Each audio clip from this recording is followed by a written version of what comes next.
Hello and welcome to the Not Badger for the week ending December 31st, 2016. Here, thanks to our kidnapped white special needs Trump supporters, we have put together a compilation of funny and useful clips from our most watched shows. Enjoy the spoils of their hard work and bloody scalps. Oh, and fuck white people, boy! In Cherry Stem number 15, we look back at the previous current year in review with regards to science and technological advancement. Apparently on Earth, we have two moons. Who knew? You can't see it. It's tiny, but we have it. So that was the news in a nutshell. How about you give us a little more explanation of that? Well, yeah, it's just this, basically we just captured kind of a big asteroid. It's like between 40 and 100 meters and you know, and it circles like way beyond out from where our moon does. And it may actually be leaving our orbit after a while too. But right now it's technically we have another satellite. I mean, you know, we're considering it a moon, but I don't know, between 40 and 100 meters. I don't know that I really call it a moon, but it's in the news, and you know, it's fun to call it another moon. I think that's why they've included it. Yeah, that's the thing. I was about to mention that it's 40 to 100 meters in diameter. That is tiny.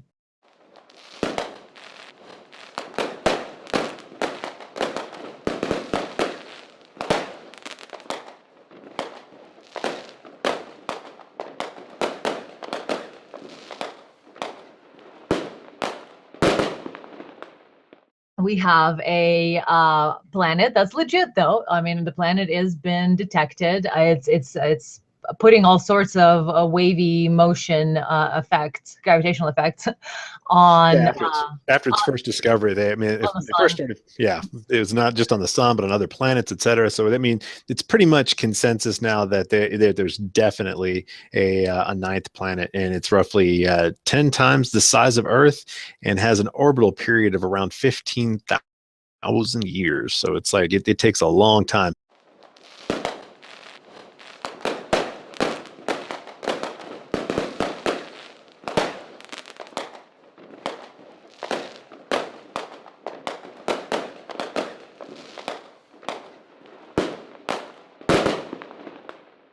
The first season, or the very first original Ancient Aliens, it gives you artifacts from all over the world, and that's what I'd like to more mention, which is just a curiosity that, you know, you have these artifacts that seem to be very similar, found in civilizations or societies that presumably had no contact with each other, and if it's of advanced, you know, things and astronaut seeming like things.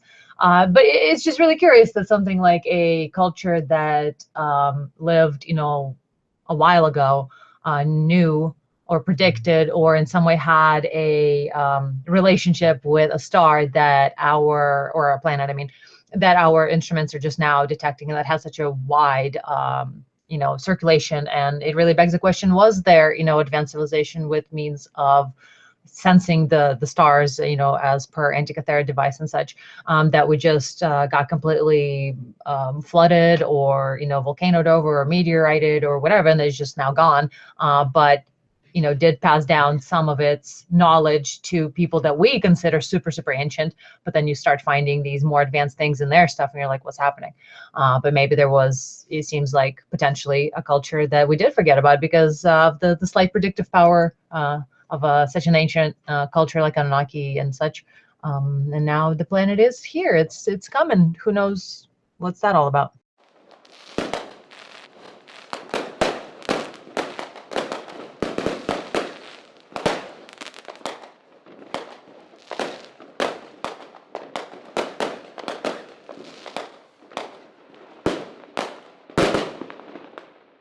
This reminded me a little of some of the videos we're watching recently, and it kind of made me want to do a the sort of the anti-science trends of the year, like more or like I don't know, some.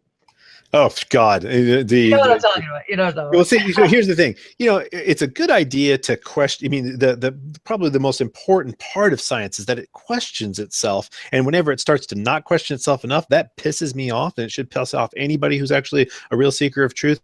But on the other hand, people go completely the other direction and become science deniers, and they just are like, they lose their goddamn minds. I mean, I don't know if anybody of this year, the whole the flat Earth thing. Oh my God, we were watching a video of Speaking of and Earth, it's just. planetary trends. Ooh, I mean, and the funny thing is, they obviously they have actually a lot of various knowledge without any understanding of how any of it works or any of it connects, or and it's just. 100 people in China don't fall off the Earth because they're upside down. It's like oh my God, it's not. It seems impossible for them to be that.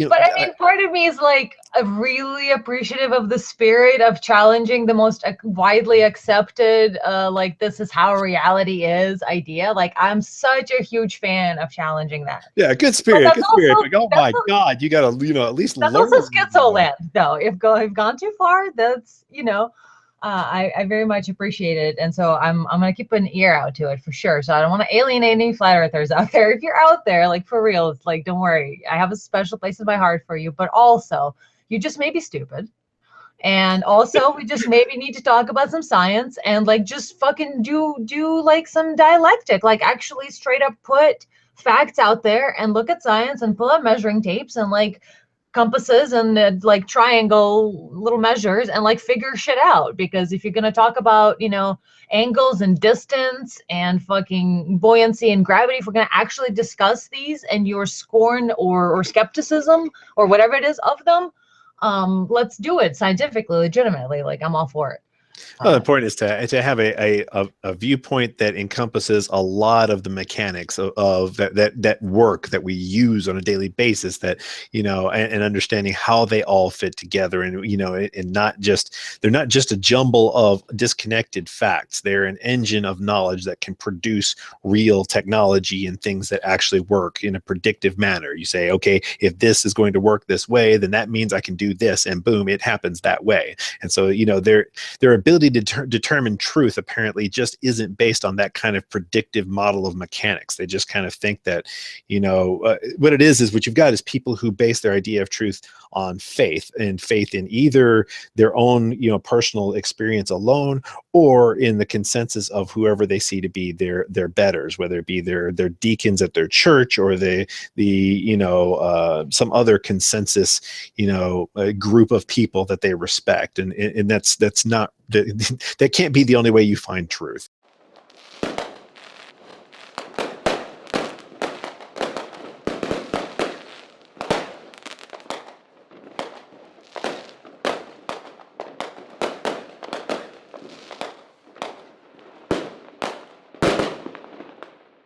There's the new data storage technique where basically they take these really finely tuned crystals, and they can put little microdots in it, so that just this little tiny freaking disk can hold just absolutely massive terabytes of data on a tiny little disk about like the size of a quarter. And based upon their projections of based on the amount of heat it takes for it to be degraded, that at room temperature the shelf life of this data is approximately 13.8 billion years, or roughly the total age of the universe. So that when they say eternal data storage, they really do mean eternal data storage. I mean, it's going to last longer than we really need. But it's neat because, I mean, in any kind of magnetic storage or optical storage that we normally use, the data does degrade. It absolutely happens. And so this is just a way of storing data that's really freaking cool. So, hey, you crystal skull lovers out there, maybe there's little nano bubbles inside the crystal skull, and that storing information from the ancient civilization or some shit. Who the fuck knows? Because they're one of the other things that I think was this year was they've also found a way to turn nuclear waste into these types of diamonds, and these diamonds then give off radiation at a rate that's predictable, and so it's basically a battery that can last for like 10,000 years, and so that's another neat little thing that they just have discovered. So that's cool.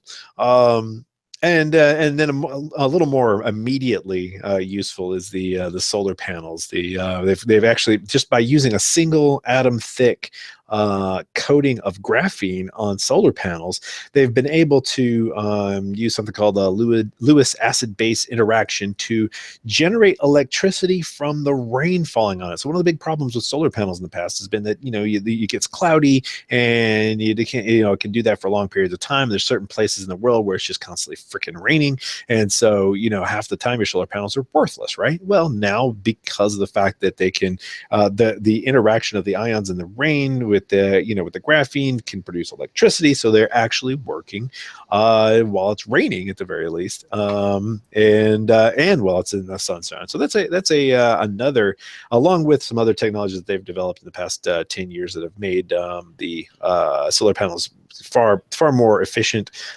This is yet another extension of solar energy collection that is really going to make solar panels viable as an energy source. So that is really good news, because the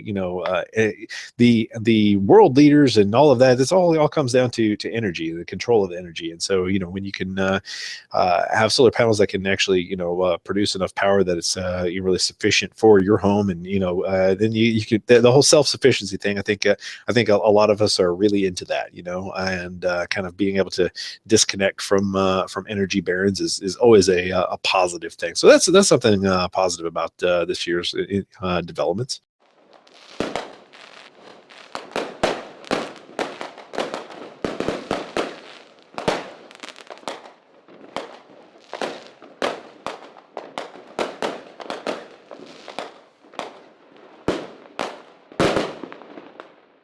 What is AI? How are they training it? How does it help us in medicine, earth type stuff, and in art? How all that is all AIfying and roboticizing.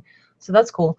And basically, starting off, we'll go with what does it mean to think? Because that's basically sort of the central idea that you have to figure out in order to be able to create an artificial intelligence, an artificial mind. You have to define for a robot, because robots, we talk about this when we watch, like robot fails, when you have some sort of like self-feeding hand supposed to feed you Cheetos, and instead it just like smacks you in the face to the point of killing you. Like, the robots go wrong because they do what they were instructed to do in their programming, and if that's not precise enough in the right ways, it's just going to do random shit. So you have to also define what it means to think in order to have an intelligence, especially if we're talking about like chatbots and things like that. We're seeing a lot in the 90s, since the 90s. It has to be sort of adaptive. It has to sort of respond to what you are saying. So it has to think. What does it mean to think? And in the 50s, of course, Turing came up with the idea that if AI could pass, if AI could pass for a human in a conversation, then that could be a good test of reaching, thinking ability. So that's why we saw a lot of the chatbots and still have like the Hansen Laboratory and such. They have like Philip K. Dick and Einstein and some other characters as like puppets who move their face and like chat with you. So there's two ideas basically in terms of AI. You have weak AI and you have strong AI. So we already have weak AI everywhere in terms of, like maps on our phones and such, and Siri and Cortana, things like, even Alexa probably. So there's lots of interactions with AI that has a modicum of thinking, quote unquote, we already experience.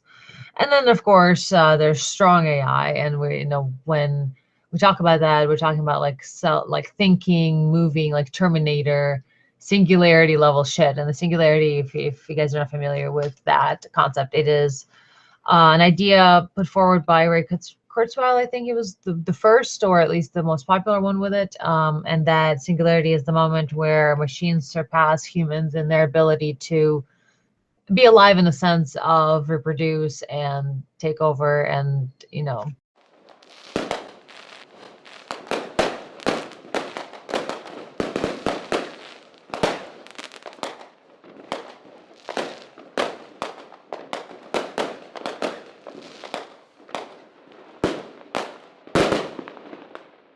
we have a lot of different robot types. Like there's Google's robots that are it's basically a brain and an arm. And so you have arms with brains that are learning how to pick things up. And so it's trying to distinguish between hard objects, soft objects, eggs, different textures, how to pick things up, how to grip them. That all of that is being learned by Google's arm bot. Not sure what they're calling it other than just, I don't know, just they have an arm and Google's teaching and stuff. Google's, you're going to see, is a big player and all this stuff. So moving from there, we have, as you mentioned, Atari Go, we have gamer bots. So Google's doing this for, it has AI playing Atari games like the old school good old like Space Invaders and stuff like that. And it is Google's DeepMind that they're trying to train their AI how to understand stuff by playing 49 classic Atari games like Pong, Space Invaders. So it's pretty noobish. It plays like a noob, but they're trying to teach it how to remember and learn through having motivation to succeed.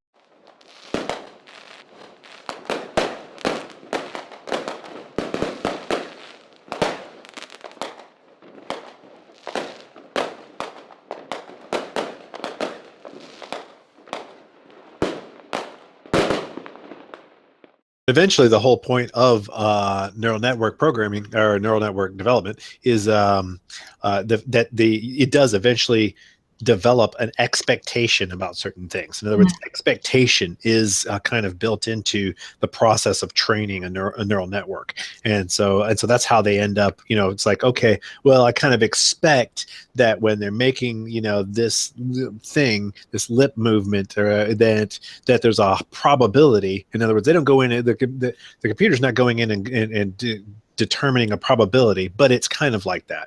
And that is that there's a probability that it's going to be this specific sound because that's a very frequent sound. And it's even more frequent when these few things happen just beforehand. And so that kind of expectation is actually being encoded in the neural network, but it's encoding it in sort of a holographic fashion. Well, basically that's the next step. It also looks like of what AIs are trying to do is we're going from speech recognition, which is audio waves, to lip recognition, which is much harder and subjective.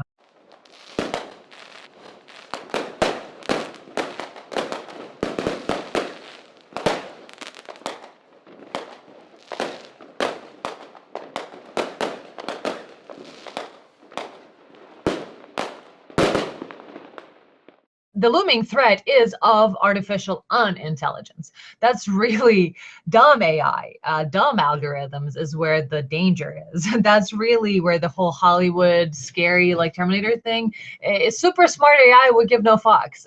Dumb AI might just fucking, it has target human capability and not much else other than target human and shoot, and then an override from like an actual human, and that's it. Those three components. That's dumb AI, and one thing goes wrong and it's just going to shoot all humans. Like that's the threat. It's actually the lack of an exponential. In other words, what we're trying to do is put some cap on the development of it, and it's funny that's actually what's going to screw us, because we're going to create these half stupid machines that are going to be too dumb to figure out that they don't need to fucking kill us, and not really understanding reality quite well enough. And exactly, artificial idiocy is going to be the problem, and of course, because we're scared of it, we don't want it to explode and exponentially develop way beyond us. So we're gonna try to limit it, and then by doing so, that's where we're gonna fuck ourselves.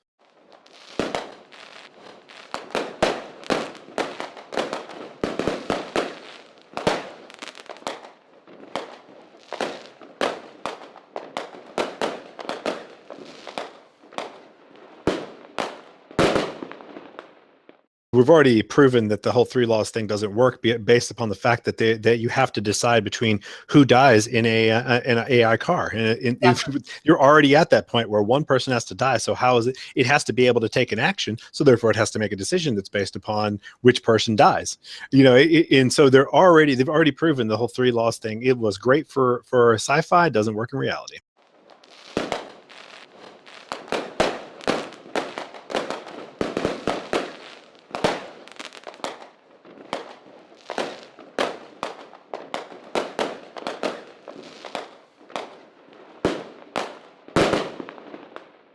Autonomous cars may change our lives in unexpected ways. And here we were briefly touched upon this earlier, but this is the decision that cars are having to make right now, or car manufacturers that are doing autonomous cars. They have to decide for the car, or make the car decide who to kill in a situation of a passenger and, or rather a driver and a pedestrian, or, somebody else in a different car. Like it mainly pedestrians though, because you have to decide, do you protect the person who's driving the car, or do you protect the pedestrian who doesn't have the armor of the car that you're sitting in? So they're having, it's an ethical dilemma for humans as it is, but they're having to actually instruct cars on how to behave in the situation, because the goal of autonomous cars is to avoid collision and to, obey safety rules, and it has to have these understandings in place. It needs to be taught right from wrong. But when it's so morally ambiguous, what do you tell it to do? Who do you tell it to kill? The question doesn't become who do you save, it becomes who do you kill, because that's what it is essentially doing in the worst case scenario. So, and then from there, who takes responsibility? We'll go back to that accountability issue. So it's just a lot of stuff here that we're gonna have to figure out over the next coming few years. Then we have the very special holiday shitposting stream, Hanukkah was an inside job. Flying reindeer can't melt steel beams. Nobody seems to like it when Christmas songs start playing. Usually, it's because they start playing them in department stores and fucking, shops and shit too early. Like, as early as I've seen places where they start playing them even before Halloween has started. But still, we do it every year now. And there are more and more Christmas songs that get made. So here's what I will ask. Are there any Christmas songs you guys actually like? Now, whether or not they play them too much or too early, putting all that aside, is there a Christmas song that you actually like, and which ones are they? And put it in the chat. I want to see. And by the way, if you guys put that Mariah Carey shit, then we can't be friends, because that's a shit song. I hate it. What? Scott is in the chat. Okay. Oh, hey, what's up, Scott? Or whose geek variety is that? We don't need help, but if you want to come in, I'll send you a link. But yeah, so tell me, what is your favorite Christmas song? And I'll tell you mine. Let me see. I hate fucking Christmas and I hate family. Cool. Is that the name of the song? What are the lyrics? 9-inch Little Drummer Boy. I like that song. That is one that I like. Der Erlkönig. I don't know what that is. Wow, you guys are blowing up the chat now. Hold on. I gotta back it up a bit. Ask NC Clark about Christmas shoes. No, it's okay.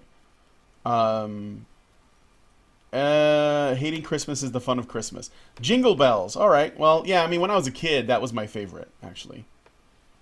I walk around listening to Mariah Carey Christmas songs in shopping centers. Ugh. I like that Mariah Carey song. I'm not saying that. That's what somebody said. I like that Mariah Carey shit. Gotta Be Slayed. The Older the Better. Maluka on YouTube did an awesome bunch of Christmas songs in a few languages. Happy Hanukkah, Scott. No. Christmas Robot Wins Christmas. What? I don't know that one. Carol of the Bells. Okay, so I don't know that one by the name.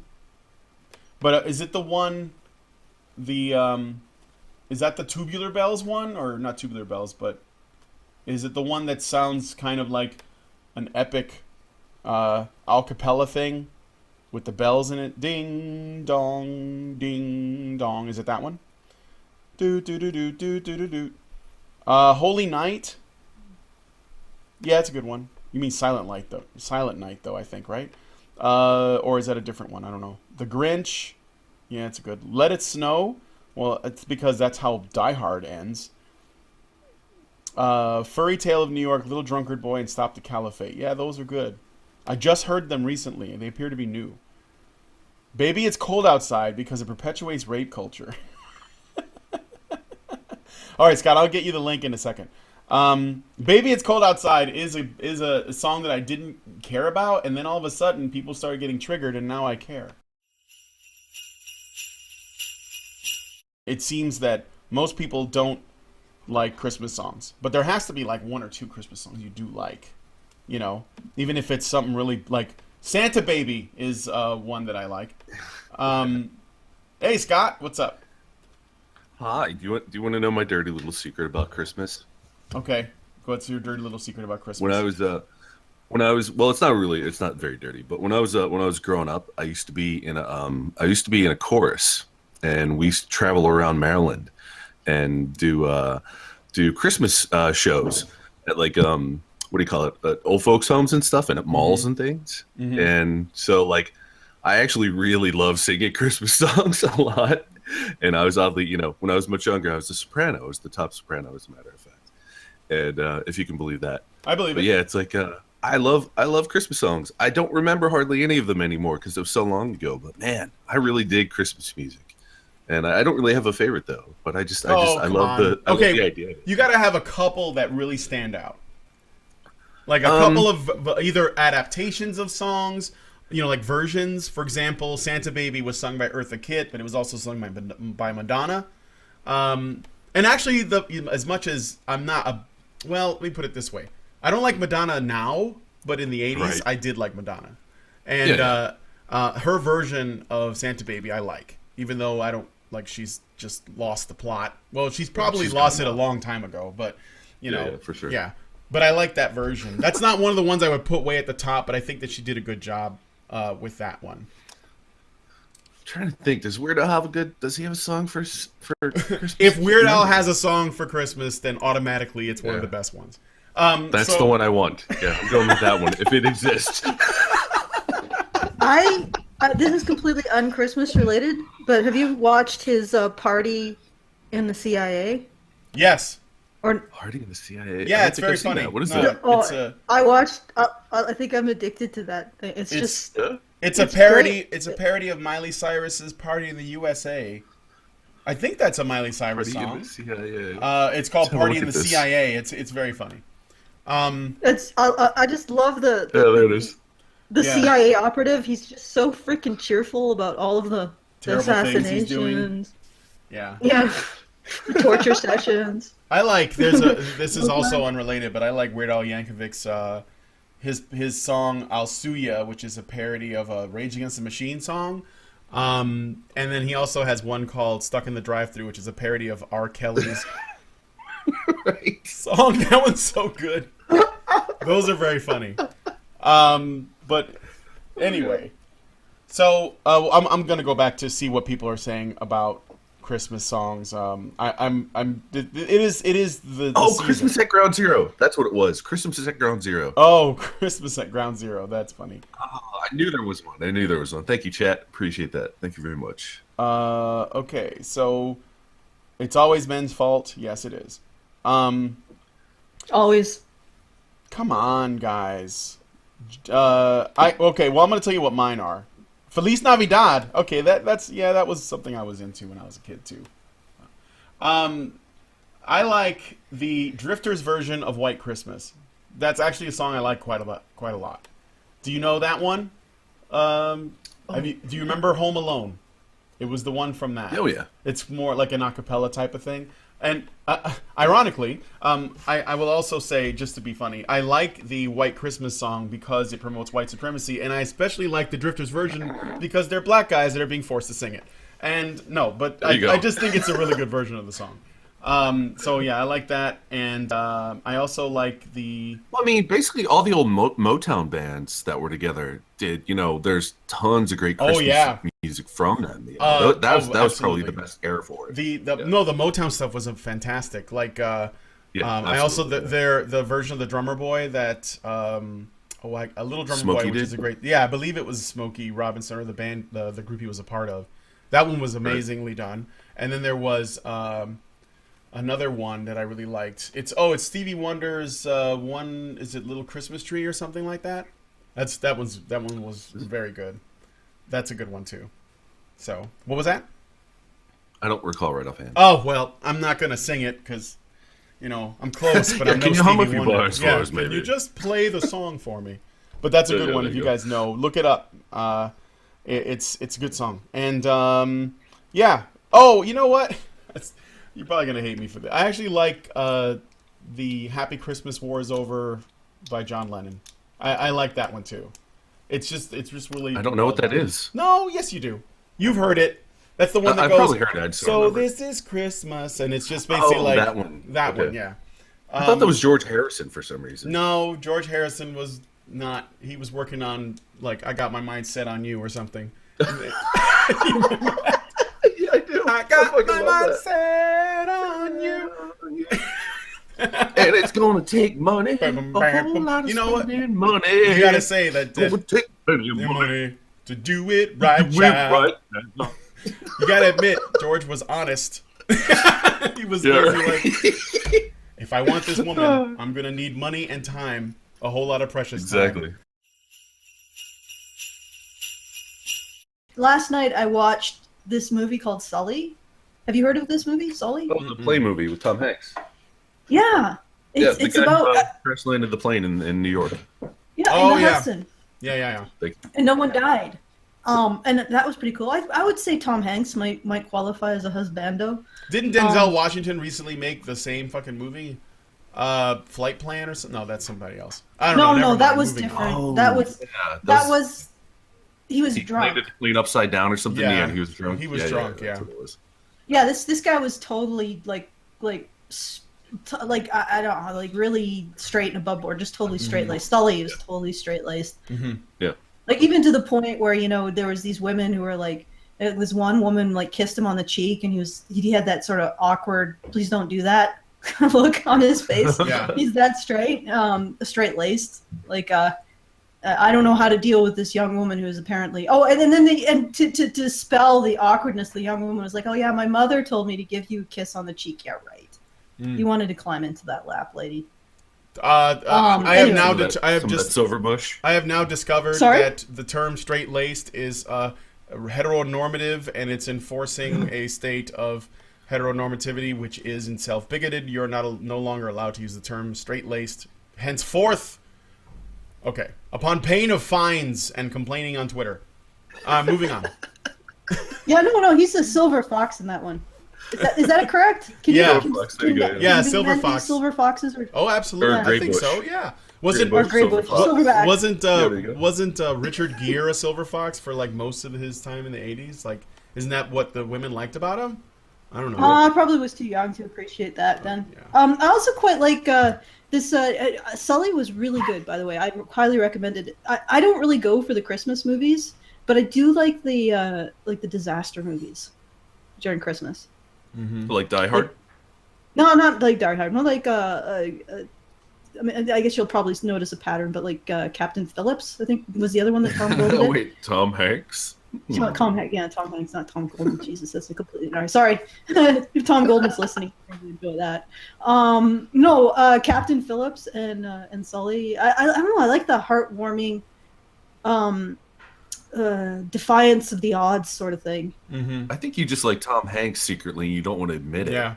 And Yeah, I do. The only I do. Did you like I fully Castaway? admit it. Did you like Castaway? Wilson. I haven't watched it. I haven't actually watched it. It's I know it just sounds Tom crazy. I think I've Hanks with a big beard and no Yeah. shirt for like the whole movie. So And a volleyball. I mean, probably would it's like it. everything to you. It'll Yeah, I be your think you would It'll like be that. your new husbando movie. Yeah, I there don't you know. go. It's like Tom Hanks captures this kind of. just I don't don't know. bother with the Da Vinci Code movies though. He's got the worst hair in them.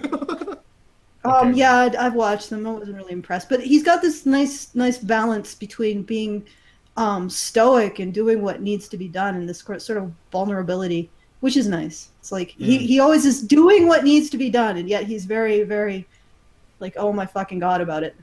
You know the thing I think about Tom Hanks is that he's not a classically attractive person per se, like a Hollywood individual, but No. he is so like awesome in what he does. You know, you don't even think about that because most people will be like, who's a schlub? He's not pretty enough to be the leading man, but then he just goes in there and kills it. You know. I think he used to Tom be Hanks like also. when he was doing like Big and like the comedies and stuff. No, he wasn't. He didn't. He doesn't have those classical like super masculine. Like Robert features. Mitchum like looks. Is what you're saying, Yeah. right? He Yeah, He's looks more Jimmy Stewart-y. I think he is our Jimmy Stewart of this age. Like, you know. perhaps, yeah. There's an Perhaps. argument there. Yeah. Yeah, but All right, then. He doesn't. He captures that kind of everyman, defying the odds quality. Right. You know. So And then, like what's a- your the essence of favorite action survivor? what's your favorite Tom Hanks movie, or is it just because Sully because you just saw it? By the way, directed by Clint Eastwood. Motherfucker Yeah, is a which badass. is cool too. When his movies aren't boring as Okay, shit. but yeah, true enough. I actually really like Splash or Big. Okay. Hell yes, Splash is great. Splash is really Oh adorable, my gosh. and it's interesting because it has a different quality to it. Like the actually, to be honest, the romances of previous years I think are better than the ones that we have now. Mhm. And what I liked about Splash is they really dared to make Madison sort of like it was really Tom that had the emotional vulnerability than Madison. Mhm. And if you actually look at the story, it the way it plays out in Splash, it's like she came from wherever she comes from the deeps, to because she's a mermaid. If you don't know what Splash is, Oh, I know, So- I know. Daryl Hannah plays the mermaid. Yeah. yeah, but she comes from the deeps, and essentially, if you read between the lines, she was intending to go there for a week and have a fling and then leave. Yeah. If you read between the lines, because she It's like that thing that the fucking what are the Amish kids get to do when they have like the year off or whatever. Yeah, kind of yeah. thing. Where they go Yeah. into civilization be to find normal. out if that's what they how they want to live, Yeah. or if they can It's go kinda back. like that. Yeah. But what was interesting is that she didn't realize that would probably be upsetting for the character that Tom played. She had no clue. She's like, yeah, let's just have fun for a week, then I'm gonna piss off and never see you again, and it'll be great. And he's like, and when he started to get a sense that that's exactly what was going to happen, he got really upset, and then she had to make her decision to decide between the water and New York, and so I like that quality of that show. I actually really like that quality of vulnerability in the male characters, especially like an emotional vulnerability. That I know that might be shocking to the people listening, that I'm actually attracted to that kind of emotional vulnerability in men, but there it is. Well, that is I'm just putting that there. unusual for a. I think that's it might appear to be a bit unusual for a woman, maybe from what we're expecting anyway. But Yeah, so I would say Tom Hanks, and then I recently watched another really good movie, or TV show. It's called The Expanse. It's a science fiction. It's about the far future where, well, about 200 years in the future, where Earth has colonized more of the inner solar system, and it essentially follows all those political factions as they engage in this kind of real politic and over resources and power, and it's actually really good. It's sort of like, okay, I'm gonna piss off every geek in the audience now. It's sort of like Firefly if Firefly was good. no, I Breathing. haven't watched Firefly, so I can't speak to that. But yeah, you can hate me for that too. But to be honest, I was gonna watch Firefly, and then I just heard too much about it, and I basically became less interested What over does time. Farscape needs love? So what was that? What? Someone Farscape? in the chat just said Farscape needs love. Oh yeah, Farscape is great. Except that Farscape is a little bit. It's sort of Muppety. Whereas a little bit. Everything. a It's little like Muppety. it's like if they made a movie around Jabba the Hutt's palace, or a TV show about it. Yeah. Let me ask you real quick, Scott, about Tom Hanks. What's your favorite Tom Hanks movie? You know what? I was looking through IMDb just now, and there are a lot of fucking really good Tom Hanks movies, like Joe versus the Philadelphia, volcano. The Burbs. I mean, Forrest Gump. Yeah. Forrest Gump. I fucking love Forrest Gump, dude. Seriously, but honestly, you know, like my favorites are probably the Toy Story movies. Honestly. Oh yeah, that's right. I mean, he's got a Story great. movies. Yeah. Yeah, he's got a great filmography. He has got an amazing. He's got a lot of shit too, like Joe versus the Volcano, like you said. But I mean, there's a lot of really good stuff that he's in. Green Mile, Toy Story, Saving Private Ryan. Could you leave the light on, Apollo boss? 13, Could you leave the light on, boss? Philadelphia. What is? Oh yeah, yeah. I mean, Bonfire of the Vanities. Oh boy. Turner and Hooch. Come on, the Burbs though. You don't get that far without making some fumbles. For me, it's Saving Private Ryan. Yes, I had to look in to see like what do I. Oh yeah. Saving Private Ryan is the one, and it's mainly it's not. I wouldn't. I mean, I don't consider that necessarily to be a Tom Hanks movie because there's so many people in it that are so good. Even people that I don't see in anything, like fucking Edward Burns. But Saving Private Ryan. That's my favorite. Movies that I absolutely fucking love, and I think the cheesy dialogue is part of it because it has this like stage, melodramatic stage play feel. It's kind of like older Hollywood than the way that they do it now, where it has to feel like as immersive as possible. I really love Clash of the Titans for that. Do you remember Clash of the Titans? Clash of the Titans. The new one or the old one? No, the old one with fucking Burgess Meredith and the guy from L.A. Law. With the cheekbones and the lips. Henry, whatever his name was. Something like that. Clash of the Titans until Jonathan, had to Oh, watch it. Clash of the Titans is so good. I love that movie. And Flash Gordon, my other favorite from that time period. Oh, jeez.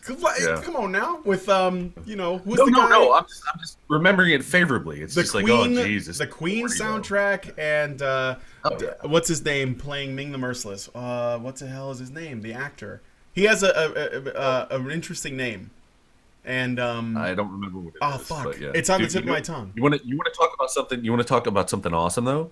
Remember fucking He-Man and the Masters of the Universe with fucking Frank Langella as Skeletor? Yes. Yeah, but Frank Langella as Skeletor just eating the fucking scenery. I know. It's fucking amazing. I love when people chew the scenery. That's I love that. That's why I'm a big fan of the Gladiator, because that's all they're doing in that fucking movie is chew. Everybody, it's a competition to see who can chew the most. Right. I will say this about as compared to the prequels, the character interaction is a lot better. They're a lot more charismatic. In which? In the New Hope, in the original Star Wars. Oh, in the New Hope, the character interaction is better. Well, yeah, because they don't have Hayden Christensen saying "I hate sand." Anakin Skywalker. It's rough and it's coarse and it gets everywhere. I mean, the dialogue was just horrible. You would have to be like the only people who could pull it off were the guys like playing Dooku and Palpatine because they were so old that they can get like the shittiest lines and be like, well, I got to save this. I got to make this work, and they do because they're good actors. But yeah, no, I get you. Poor Christian Dane, eh? Oh man. I don't even know. I said he's probably he could become a really great actor one day. When the prequels came out. No. When the prequels came out, the second one, like the second prequel, I'm like, this is so bad. This is so bad. You have like two attractive, fairly close in age youngish male actors, and they've created something so bad it's not slashable. Max von Sydow. You can't even slash this shit. It's so bad. Oh, that's bad. There's no chemistry. There's no chemistry. There's no anybody chemistry in that movie. None. No. Yep. Anyway, it's a world without chemistry. I know, Brian. I'm probably offending you. At some level. You're not offending me. Well, I'm not that attached. I like Star Wars, but I'm not that attached. No. I mean, with the slashing of the two male characters and that being. Oh, you're slashing characters again? No, I never did. I'm like, this is unslashable. Like these two male characters, there's so little chemistry in this entire movie. Which two male characters? Obi-Wan and Anakin. Skywalker. Like, it's the obvious choice, yes. Right. It's the obvious choice. I'm sure people have made it work with Qui-Gon Jinn and Obi-Wan. But no, they have. I think that's where they went. Actually, yeah, that's where they went because what is the fuck is the name? The guy who played Christensen. Anakin. Christian. He created a character that is unslashable. Mm-hmm. Unfucking slashable. No, I get it. He It's was not just even badly written. conceivable. It was just it's so. How did you do this, George? Don't how ever did do you make that? How George, did you do that? don't ever do romance. You don't know how to do it. Didn't he do that one 50s movie that was like American Graffiti? That was a George Lucas movie. Right. Yeah, it was. Yeah. Who was THX? I never saw that one. which is actually pretty good. THX 1183, I think it's called. 1138. 1138. Yeah, it's Yeah, actually close. really good. It's really good. It's like Lucas had one really good movie with it in him. He made it, and then everything else was sort of downhill. Oh, come on. Indiana Jones is fucking amazing. Okay, yeah. Okay. Raiders of the Lost Come on. Ark. Come on now. Look. It's still a little bit, member. So guys in the like chat. nostalgia. No, you know what? Honestly, I'm gonna say something here. It might be a little bit controversial, but I think that Raiders of the Lost Ark is. I don't think you can member bury that. I don't think you can, because as much as you want to be like because the idea for me with the member berries thing is kind of like it's better than you thought it was, but Raiders Yeah. fucking holds up. It Okay. is one of those movies that is timeless. I mean, I sincerely believe that. Like, not just because I like it, but I think it just really holds up. I think it's one of the it's one of those shining examples of what film can be. Scott, So, Yeah. Scott is basically saying that Nazis will always hold up. Confirmed 2016. Right, there you Nazis go. are timeless. Silverback gorilla confirmed as a anti-Semitic Nazi. Anti-Zionist. Anti-Zionist. Scott confirmed as anti-Zionist. Yeah, well, it's a hobby. It's just something I picked up on the side. Nazis are not just the best villains; they are also the most relatable. 2016. So, what is a movie, guys, that is not normally considered a Christmas movie in terms of it being about, say, the birth of Christ or Santa Claus or whatever? But maybe it either takes place around Christmas time or there's something Christmassy about it that you guys consider to be a Christmas movie. I'm asking in the chat because somebody said Gremlins, and I'm like, yeah, Gremlins, that's a good one. Yeah. So yeah, what do you guys think? So I'm just putting it out there. If you guys can think of something else, they're talking about member berries. So speaking of member berries, so yeah, Rogue One. I will say, there was the member berries thing, which I wasn't sure. Like, I feel like you guys are doing that thing that they did for The Force Awakens. Where they're like, hey guys, remember AT-ATs? Here are AT-ATs. Remember the Scout Walker? Remember Stormtroopers? And then they would just put them in there. Remember when they said Red Leader and Gold Leader? Well, they're saying it now. Remember that? Remember Admiral Akbar? Here's a guy who looks like him. And I was sort of like, okay. I mean, remember Jimmy Smits? Yeah, Mon I remember Jimmy Calamari. Smits. Nobody Mon remembers. Calamari. All right, I'm interjecting. I'll tell you. How the fuck did Lucas think that was an intelligent thing to do? What? What, named the fish guy calamari? Yeah, naming the fish race Mon Calamari. He was being funny. I think. Well, you know what? Here's the Well, thing. I think Yeah, you think. Lucas was the reason that the terminology "it's a bit on the nose" was created. Because I mean, if you look at Star Wars, it's a bit on the nose. Well, let me say this too, though. When you think about it, like I look at it this way: when Lucas was making Star Wars, he basically didn't. First off, he didn't know it was going to be this pop culture phenomenon. Obviously, no one knows how big something's going to be until they make it. But the other thing is that he was basically just trying to make something like a Flash Gordon or Buck Rogers story. And if you or Yeah, John fair Carter or something, right? Pulp. And when you like pulp stuff, and when you look at those things, I mean, like look at Flash Gordon, which I was just talking about. There's like a guy named he's a master of the race of people known as the Hawkmen. Why? Because they have wings and hawk helmets. It's not trying too hard to make people think about what they're looking at. It relies on the obviousness of things. Yeah, exactly. It's just like, yeah, he's a hawk guy. And wasn't there even a dude on Buck Rogers named Falcon who was like a hawk dude? And he looked terrible. Probably. I mean, he's so cheap. Like the old 80s, I think it was like an 80s, no, 70s. It was a 70s TV show. Because it was in 1984 where Captain William Buck Rogers fell through some kind of hole in space No, and that was time. great. Yeah. So, But yeah, it's basically you would assume that somebody would it would be an SNL sketch. It's like, I wait, really who are you want guys? The fucking Hawkmen? calamari, It's like, yeah. yes, we're the Hawkmen. Wait, let me guess. Your name's Eagle, isn't it? No, he's Eagle. I'm Condor. yeah, It's like, exactly. it's kind of like that. I am Albatross. We hope you enjoyed this clip show. If there was a clip from these shows you think we should have shown, please leave a comment on the video and include a timestamp. God damn it. Thank you, and Badger on. All Take us right. out. Yes, the negative sum game. I talked about it during my She for He lecture at Simon Fraser University. When we recognize that a problem affects men equally or even more than women, we don't see it as more important, but less.